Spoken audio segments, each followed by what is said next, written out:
Assalamualaikum warahmatullahi wabarakatuh. Alhamdulillahirabbil alamin. Segala puji bagi Allah Subhanahu wa taala yang senantiasa memberikan kita nikmat iman, kesehatan dan rezeki kepada kita semua.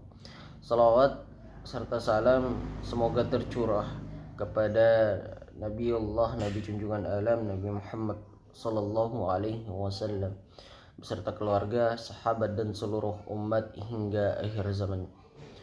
Pada kesempatan ini saya akan membahas tentang tema ar-rizq, rezeki dalam perspektif tafsir ekonomi Islam. Itu berdasarkan pada Quran surah Al-Baqarah ayat 25. Jadi kita akan membahas penjelasan tafsir ayat 25 Quran surah Al-Baqarah. Allah Subhanahu wa taala berfirman, A'udzu billahi minasy syaithanir rajim. Bismillahirrahmanirrahim. Wabashshiril ladzina amanu wa 'amilus solihati anna lahum جنات تجري من تحتها الأنهار كلما رزقوا منها من ثمرة رزقا قالوا هذا الذي رزقنا من قبل وأتوا به متشابها ولهم فيها أزواج مطهرة wahum fiha khalidun. Artinya, sampaikanlah kabar gembira kepada orang-orang yang beriman dan beramal soleh bahwa bagi mereka disediakan surga-surga yang mengalir di bawahnya sungai-sungai. Setiap kali mereka diberi rezeki berupa buah-buahan dari surga itu, mereka berkata, inilah rezeki yang diberikan kepada kami dahulu.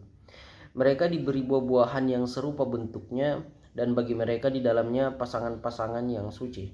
Mereka kekal di dalamnya. Quran surah Al-Baqarah ayat 25. Kemudian kita masuk ke dalam definisi al-rizq. Secara bahasa, rizq berarti segala sesuatu yang diberikan Allah kepada makhluknya untuk dimanfaatkan.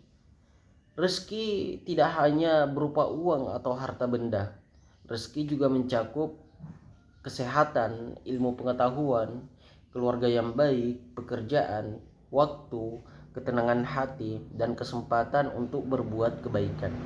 Dalam Islam, rezeki difahami sebagai pemberian Allah yang harus diperoleh dengan cara yang halal dan digunakan untuk tujuan yang baik.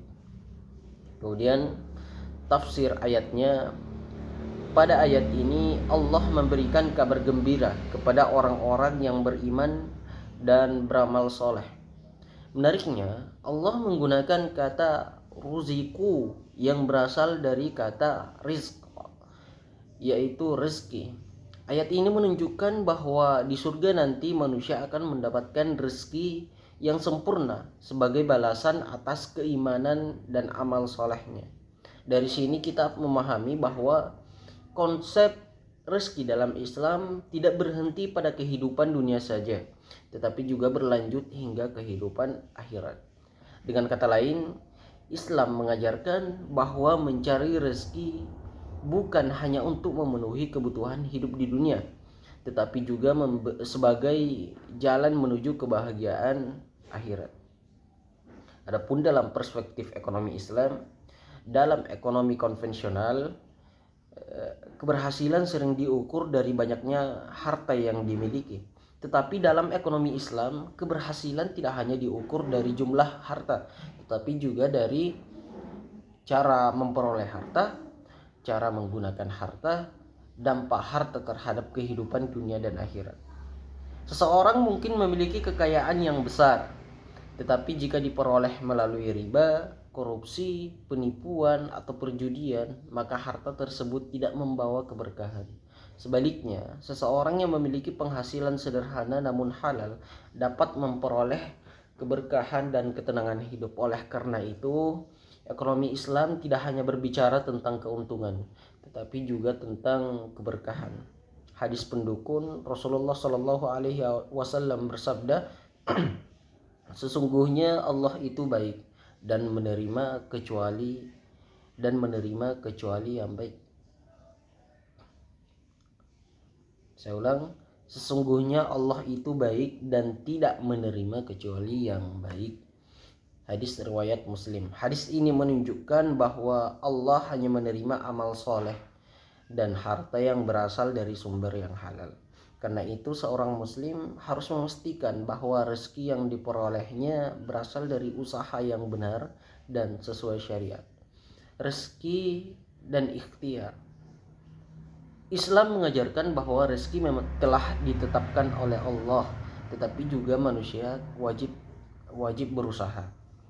Rasulullah Shallallahu Alaihi Wasallam bersabda, seandainya kalian bertawakal kepada Allah dengan sebenar-benarnya tawakal, niscaya Allah akan memberi rezeki kepada kalian sebagaimana Dia memberi rezeki kepada burung.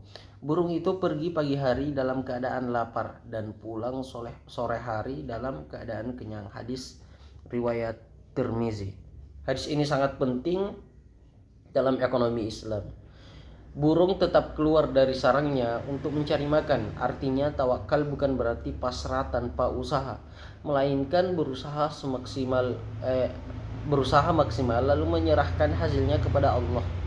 Nilai-nilai ekonomi yang terkandung dalam ayatnya dari Quran surah Al-Baqarah ayat 25 terdapat beberapa nilai ekonomi Islam. Yang pertama, rezeki berasal dari Allah. Jadi manusia boleh bekerja keras, tetapi sumber utama rezekinya itu tetap Allah Subhanahu wa taala. Kesadaran ini membuat manusia tidak sombong ketika kaya dan tidak putus asa ketika menghadapi kesulitan ekonomi. Kedua, pentingnya amal soleh. Ayat ini menghubungkan iman, amal soleh, dan rezeki. Hal ini menunjukkan bahwa keberhasilan ekonomi Islam harus dibarengi dengan akhlak dan ketaatan kepada Allah. Ketiga, mencari rezeki yang halal. Islam sangat menekankan kehalalan dalam setiap aktivitas ekonomi, baik dari perdagangan, pekerjaan, investasi, maupun usaha lainnya. Keempat, ada orientasi akhirat. Ekonomi Islam tidak hanya mengejar keuntungan dunia, tetapi juga kebahagiaan akhirat. Harta hanyalah sarana untuk beribadah dan mendekatkan diri kepada Allah. Relevansi dengan kehidupan saat ini. Jadi pada zaman sekarang banyak orang berlomba-lomba mencari kekayaan tanpa memperhatikan halal dan haram. Fenomena seperti korupsi, judi online, penipuan digital, dan riba menunjukkan bahwa sebagian orang lebih mengutamakan keuntungan instan daripada keberkahan. Padahal Islam mengajarkan bahwa rezeki yang sedikit tetapi halal jauh lebih baik daripada harta yang banyak namun diperoleh dengan cara yang haram. Karena itu, sebagai mahasiswa dan generasi muda, kita harus membangun kesadaran bahwa kesuksesan ekonomi bukan hanya tentang banyaknya uang, tetapi juga tentang keberkahan, kejujuran, dan manfaat bagi masyarakat. Kesimpulannya, dari Quran surah Al-Baqarah ayat 25 dapat disimpulkan bahwa rezeki merupakan pemberian Allah kepada manusia. Kemudian rezeki tidak hanya berupa harta, tetapi juga berbagai nikmat kehidupan. Islam mengajarkan pentingnya mencari rezeki yang halal dan berkah. Keberhasilan ekonomi harus disertai iman dan amal soleh. Tujuan akhir aktivitas ekonomi seorang muslim adalah memperoleh kebahagiaan dunia dan akhirat. Semoga kita semua termasuk orang-orang yang diberi rezeki yang halal, berkah, dan membawa kebaikan bagi kehidupan dunia maupun akhirat. Mungkin sekian dari saya. Nun wal qalam wa ma yasturun. Assalamualaikum warahmatullahi wabarakatuh.